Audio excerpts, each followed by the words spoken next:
Hi guys, இன்றைக்கி நம்ம என்ன வண்டி பார்க்க போகிறோன்னா கொபுல்கோ 220.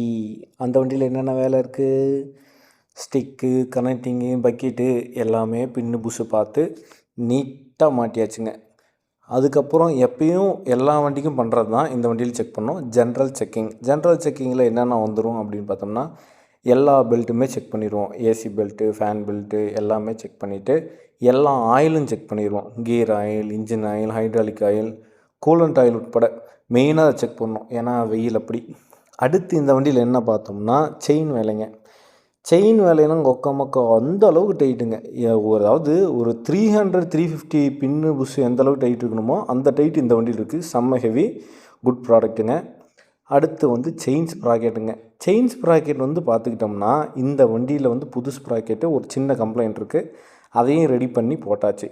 ஏன் புது ஸ்ப்ராக்கெட்டுனா புஷ் வந்து திருப்பி போடும்போது புது புஷு கணக்கு தான், கரெக்டுங்களா? அதனால் புது ஸ்ப்ராக்கெட் போட்டோம்னா தான் கரெக்டாக இருக்கும். எல்லாமே ரெடி பண்ணி நீட்டாக செயினுக்கு கிரீஸ் எல்லாம் அடித்து மாட்டி வண்டி ஏற்றி விட்டாச்சு. கஸ்டமரும் ஹாப்பி, நானும் ஹாப்பி.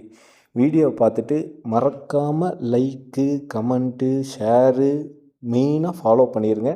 தேங்க்யூ.